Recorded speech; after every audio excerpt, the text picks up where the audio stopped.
Thank you for inviting me here today. My name's Dana Boyd.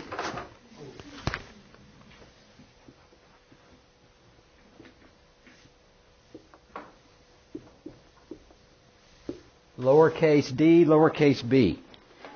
But I'm not quirky, although I kind of think of myself as queer. In fact, I've described myself that way, although I'm not a lesbian or a bisexual.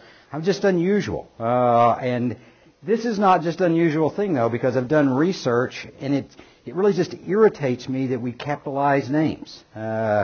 It's really a political irritation, because for years, people's names were not capitalized. And in fact, men's names were capitalized and women's names were not. I'm a strong feminist as well. In fact, I was one of the original V-Day organizers. But kind of getting off a little bit. Let me tell you a little bit about myself. I was born in Pennsylvania, and back in about 1990, my younger brother introduced me to computers. I thought they were really lame. He was playing games and stuff until I figured out that you could talk to people. And that really got me interested. My mom was a real strong influence on my life. She sent me to all the smart kids summer camps and stuff like that, but I was also kind of a jock. Until I was 16 and I broke my neck, and the C2, C3 vertebra right there, and it kind of ended my sports career. And also my dream of going to the Naval Academy and being an astronaut. So I kind of, moved more into the studying mode, and I went to Brown University. I was going to major in math there. I got kind of pissed off at my math professor in the first semester because he didn't understand that I already had carpal tunnel syndrome at that point, and he wouldn't give me a break. And so I really started working then in the computer science area. I spent one summer helping kids learn, disadvantaged kids over in the area that I was going to school in. I spent a summer as an engineer at Macromedia. And then the third summer, I did some research up at MIT. And I hadn't really even planned to go to graduate school. I was ready to get out of school. And then suddenly, on the last day that the applications were due, I decided to go ahead and apply and got accepted there. And so I went to MIT for my master's work and worked in data visualization. They were trying to figure out there at MIT how to analyze a lot of the network data that they were getting. So I was kind of interested in computer graphics and so worked a lot with applying data visualization techniques to email. And then I worked with Henry Jenkins there. And after I got out of MIT, I really just drove across the country to San Francisco because I didn't have a job, and I started working with a little company there called Friendster, which is one of the first social networks. When I got there, Henry kind of tracked me down and said, "You need to go to graduate school to get your PhD, and I've already made appointments for you over at Berkeley." So I was a little scared of him, so I decided I better go over there and kind of show up at least for the appointments. And eventually ended up going to school at Berkeley. I finished my PhD there in 2003 in the School of Information, really where I was studying about social networks and Internet participation. While I was there, I did some intern work at Google and at Yahoo. And then a group of us received the MacArthur Foundation grant, and we did a big project called Digital Youth that came out. And it was right about the time that MySpace took off, so the report got a lot of attention out there. And in 2008, I finally finished my dissertation, and for the last year or so, I've worked at Microsoft Research in New England. I think of myself as an academic, and a lot of my friends give me a hard time about working for a big bad company, but as I tell them, I do as much teaching at Microsoft as I would at any university, and they also pay me bonuses, which no university ever would. So I kind of like it there. I want to tell you a little bit about my research. I'm seen by a lot of people as an unabashed advocate for everything that goes on online, social networks and Twitter and all the cool things that you've heard about today, but that's really not true. I've argued, for example, that walled gardens have their value. The idea of closed-in spaces, because they provide context and allow us to have some kind of control over the distribution of our expressions. We've torn down those walls when we have open spaces like Facebook. I have a fear that the result is a kind of confused public space that really has a lot more visibility than we're really equipped to handle.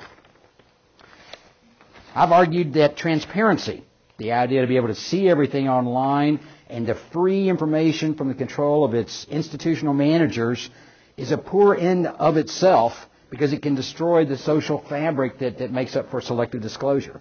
So I've argued that Wikipedia is not the best thing in the world because it's not refereed out there.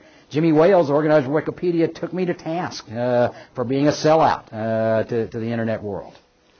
At the same time, I was a member of the Internet Safety Task Force, and we put out a report that a lot of politicians and a lot of parents out there were really upset about because what we said was the Internet is no worse as far as sexual predators than what you go down and find in the mall.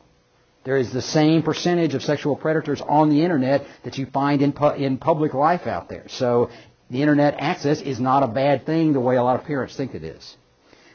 Columbine, for example, was not about the Internet and about the bad things the Internet can do to people. It was about alienation of people, and particularly the youth of this country. So the argument that whether the Internet is safe or not safe really sidesteps the real question. The question is, are the kids okay? And in a lot of cases, from what I can see, they're not okay. The Internet serves as a megaphone to that problem and should serve as our wake-up call if we're going to help them. There's no digital natives. Mark Prinsky says it's a different generation. They're not.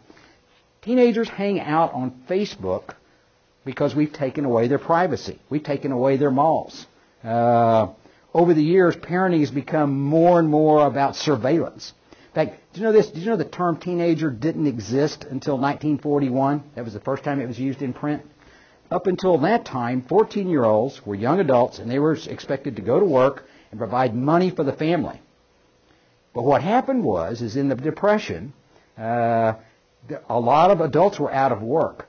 So Congress got together and they passed two laws. They passed child labor laws, and they passed compulsory high school education to pull all those young adults out of the workforce to make room for the jobs for the adults out there. So we created this group of teenagers out there that really didn't exist until fairly recently.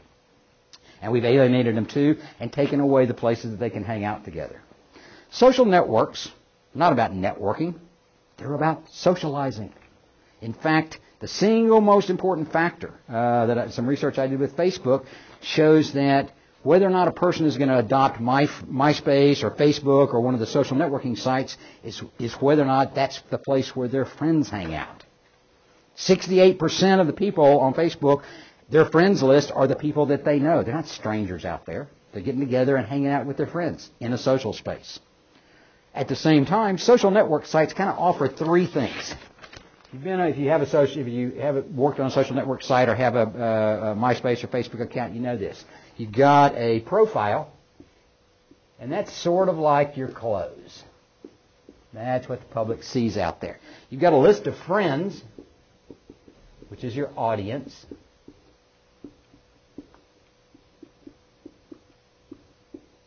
And then you've got all of those comments, and those are the interactions with you and your audience out there. So those are the three parts of every social networking site that are out there, whether it's MySpace or Orkut, which is very popular down in Brazil, or Facebook, which used to be a college social networking site, is now expanded out to be open to everybody.